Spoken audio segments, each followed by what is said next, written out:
Hello, j'espère que tu vas bien. Alors aujourd'hui, une petite vidéo un peu plus légère qu'hier, parce que le sujet était intéressant et prenant, mais à un moment donné, il nous faut un peu plus de légèreté dans notre parcours vers la plus haute vibration de nous-mêmes. Alors aujourd'hui, j'avais envie de parler cinéma.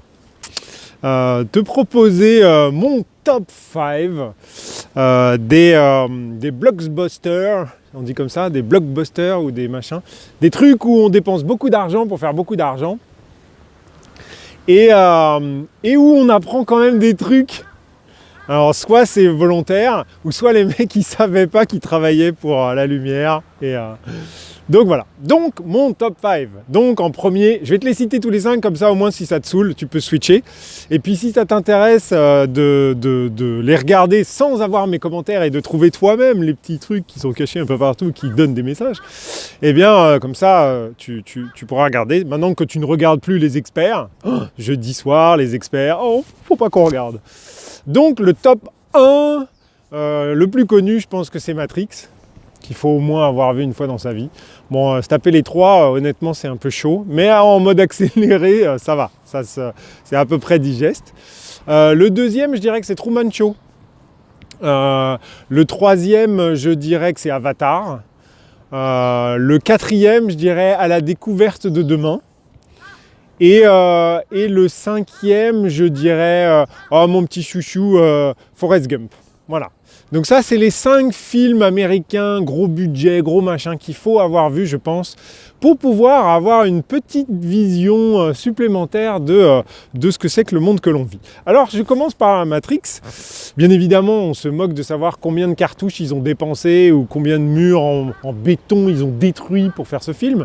On s'en moque royalement. Ce qui est vraiment intéressant, c'est la notion du fait que finalement, on est peut-être tous en train de végéter dans une bulle de liquide au service des machines, et que toute la vie qu'on a là, en fait, c'est simplement un monde de rêve, un programme informatique qui nous fait croire qu'on a besoin de dépenser de l'énergie. Et par conséquent, en dépensant de l'énergie, eh bien, on va alimenter une énergie extérieure un peu plus grande et tout ça. Et finalement, si on regarde les vidéos de Denis Jutras, on n'est pas loin de ça, en fait. C'est-à-dire qu'on a des croyances, et ces croyances-là, elles nous sont soufflées par des énergies qui sont des énergies qui ne pourraient pas vivre sans nous, des énergies parasites, et qui nous obligeraient à croire certaines choses, par conséquent à vivre certaines expériences ou à recréer certains événements, et par conséquent dépenser de l'énergie pour ça, et par conséquent alimenter ces énergies sombres ou ces énergies parasites qui ont besoin de nos croyances. Ce qui justifierait d'ailleurs pourquoi souvent on tourne en boucle sur les événements. C'est-à-dire qu'on vit une trahison, et puis dans notre vie, rebelote. Alors c'est pas toujours avec la même personne, on n'est pas des masochistes non plus, puis on n'est pas complètement stupide, mais la vie nous représente des trucs, et on appelle ça le karma. Donc franchement, Matrix, c'est intéressant pour ça. Alors après, j'ai dit Avatar. Alors Avatar, c'est là pareil, les clichés du bon, du méchant colonel qui veut détruire à tout prix l'arbre magique, machin et tout ça. Non, ça n'a aucun intérêt. En revanche, ce qui est super intéressant, c'est un peu cet esprit chamanique qui a le fait qu'on ait une grande connexion avec la nature, et que la nature en fait représente un esprit qui est l'esprit que nous on cherche, c'est-à-dire Dieu. On le cherche partout et en fait il est là. C'est ballot. Donc, et en même temps, il y a cette notion qu'on pourrait exister dans un autre corps. Ça, c'est vraiment intéressant comme approche. Je ferai une vidéo sur l'âme, mais je pense qu'on n'est pas encore assez avancé dans notre petit cheminement pour que je puisse sortir des sujets aussi abstraits. Mais en revanche, là c'est intéressant parce que on a la notion d'un esprit. Alors là, c'est celui de l'être humain qui va aller se mettre dans un clone, schématiquement. Mais si on monte d'un cran, on pourrait se dire que finalement, c'est nous le clone. Et que l'esprit qui est au-dessus, c'est pas celui d'un être humain, mais c'est celui d'autre chose. Et donc là, ça commence à être un petit peu sympa. Et puis le troisième truc que j'aime bien dans Avatar, c'est leur espèce de queue de cheval, là. C'est pour ça que je me laisse pousser les cheveux. À un moment donné, je vais m'accrocher aux arbres et on va dialoguer comme ça. Donc ça, c'est cool. Franchement, c'est cette connexion à la nature et tout. Et puis les images, si vous avez la chance de regarder ça sur une belle télé ou un grand écran, c'est sympa.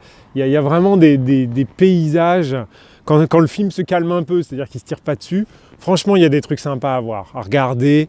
Et puis ce rapport à la nature, franchement, ça donne des clés, moi, je trouve. Alors ensuite, le troisième, j'ai dit Truman Show. Ah, Truman Show, franchement, Truman Show. Franchement, rien que son nom, c'est chaud, quoi. C'est le show par excellence. Je suis dans une vie que je contrôle pas, que je décide pas. Les gens autour de moi influencent mon existence en permanence. Et puis on est là, on se dit oh le pauvre petit Truman Show. Mais en fait, on est tous Truman Show. On accepte tous cette vie et tout ça, et on se laisse balader à droite, à gauche, et on crie toujours qu'il y a un méchant au-dessus qui nous veut du mal et tout ça, et qui nous empêche d'être libres, qui nous empêche de courir nus sur la plage. Franchement, mourir de rire. Mais c'est extraordinaire. Et puis, franchement, c'est bien amené. Moi, j'aime bien le côté pétage de plomb de Jim Carrey. C'est toujours intéressant. Et puis, c'est intéressant comment on s'accroche à cette petite existence qui nous rassure, en fait. Lui, il a peur de l'eau et machin. Mais je crois que j'avais fait une vidéo là-dessus déjà. Donc, Truman Show, franchement, c'est un bon spectacle à regarder. Et puis ça vous apprendra à couper la télé, vous verrez à la fin, machin et tout ça. Le quatrième, j'avais dit, ah oui, à la découverte de demain. Alors peut-être un peu moins connu, mais bon, c'est quand même du clownet avec Disney, machin, c'est quand même... Mais en fait, là, ce qui est vraiment intéressant, c'est cette notion du monde qui est... nous, on est persuadés que le monde qu'on voit là, si je vais aller toucher le banc, ah ouais, il n'y a que le banc, quoi. Et en fait, là, ils amènent vraiment de manière subtile le fait que, en fait, à l'endroit où il y a le banc, là, alors je vous montre le banc, il est là, voilà, à l'endroit où il y a le banc, non, en fait, là, il y a un monastère du 15e siècle, machin et tout, où il y a une ville futuriste. Et en fait, ce que ça amène, c'est le fait que dans cette même matière-là, eh bien... les images qu'on voit, elles peuvent être ce qu'on appelle polarisées, c'est-à-dire que c'est un peu comme quand vous allez dans les cinémas en relief, vous savez, vous avez des lunettes l'œil droit il est comme ça et l'œil gauche il a des lunettes comme ça, ce qui fait qu'on vous montre deux images et vous reconstruisez une image 3D. Là c'est un peu pareil, c'est-à-dire qu'on a le monde avec le banc qui lui est polarisé comme ça, et il y a le monde avec la cathédrale ou le truc spatio-temporel super évolué du futur, la ville là, qui est polarisée comme ça. Et en fait, les deux mondes cohabitent exactement au même endroit, au même lieu, tout ça. Et ce que je trouve intéressant avec ça, c'est que ça amène la notion de la 5D. C'est-à-dire qu'en gros, ça se trouve ici, il y a des schtroumpfs qui vivent et je ne les vois pas en fait. Je ne les vois pas tout simplement parce que moi, j'ai un regard polarisé sur une réalité et pas sur l'autre. Alors bien évidemment, si on se dit qu'il y en a deux, il y en a peut-être 3, il y en a peut-être 12, il y en a peut-être 25 000. Et là, ça commence à devenir super intéressant.